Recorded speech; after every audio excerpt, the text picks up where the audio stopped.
கோவை பீளமேட்டில் கட்டப்பட்டுள்ள பாஜக மாவட்ட அலுவலகத்தை மத்திய உள்துறை அமைச்சர் அமித் ஷா திறந்து வைக்கிறார். இதில் மத்திய இணையமைச்சர் எல் முருகன் உள்ளிட்டோர் பங்கேற்கிறார்கள்.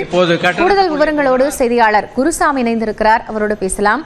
குருசாமி, இந்த நிகழ்வு எப்போ தொடங்க இருக்கிறது? என்னென்ன ஏற்பாடுகள் செய்யப்பட்டிருக்கு? காயத்ரி, தற்பொழுது நிகழ்வானது துவங்கி நடைபெற்று வருகிறது.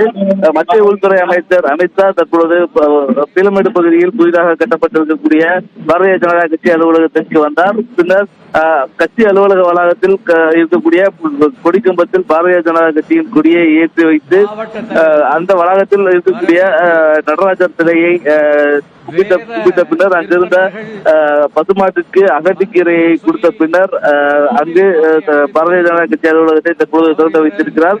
வழக்கமாக ரிப்பன் மூலமாக வெட்டக்கூடிய பழக்கமாக இல்லாமல் 2 மலர் மாலைகள் ஒன்றாக பிணைக்கப்பட்டு அந்த மலர் மாலைகளை ரிப்பன் வெட்டி பாரதிய ஜனதா கட்சி அலுவலகத்தை தற்பொழுது அமித் ஷா திறந்து வைத்திருக்கிறார். இதனைத் தொடர்ந்து பாரதிய ஜனதா கட்சியினுடைய மாவட்ட அலுவலக வளாகத்திற்குள் இருக்கக்கூடிய வசதிகளை தற்பொழுது அவர் பார்வையிட்டு வருகிறார். உள்துறை அமைச்சர் அமித் ஷாவுடன் மத்திய இணையமைச்சர் எல் முருகன் மற்றும் மாநில தலைவர் அண்ணாமலை, தேசிய மகளிர் அணி தலைவர் வானதி சீனிவாசன், சுதாகர் ரெட்டி உள்ளிட்ட கட்சியின் முக்கிய நிர்வாகிகள் இந்த அலுவலகத்தை திறந்து வைத்த பின்னர் விழா மேடைக்கு அமித் ஷா வந்து கொண்டிருக்கிறார்.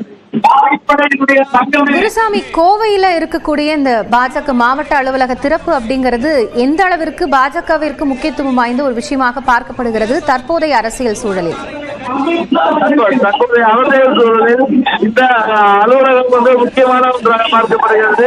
தொங்கு மண்டலத்தில் பாரதிய ஜனதா கட்சியை வேகமாக வளர்த்தெடுக்க வேண்டும், மேற்கு மண்டலத்தில் பாரதிய ஜனதா கட்சியை வளர்க்க வேண்டும் என்ற ஒரு அடிப்படையில் இந்த அலுவலகமானது கட்டப்பட்டிருக்கிறது.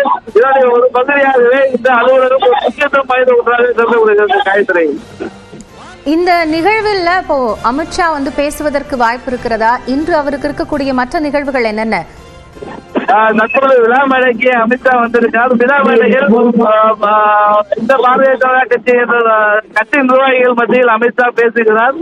இதற்காக இந்த விழா மேடையின் முன்பாக கட்சியினுடைய நிர்வாகிகள் அனைவரும் அமர வைக்கப்பட்டிருக்கிறார்கள்.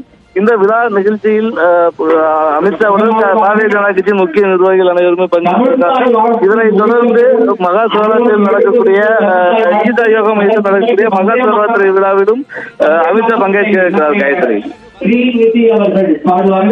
பீளமேட்டில் அமைந்திருக்கக்கூடிய பாஜக மாவட்ட அலுவலகத்தை மத்திய உள்துறை அமைச்சர் அமித் ஷா திறந்து வைத்திருக்கிறார். இந்த நிகழ்வில் பாஜக மாநில தலைவர் அண்ணாமலை, மத்திய அமைச்சர் எல் முருகன், பாஜக மூத்த தலைவர்கள் ஹெச் ராஜா, தமிழிசை சவுந்தரராஜன் உள்ளிட்டோர் பங்கேற்றிருந்தார்கள். தொடர்ந்து இன்று ஈஷா மையத்தில் நடைபெறக்கூடிய நிகழ்விலும் அவர் பங்கேற்க இருக்கிறார். இது குறித்த விவரங்களை வழங்கியமைக்காக நன்றி குருசாமி.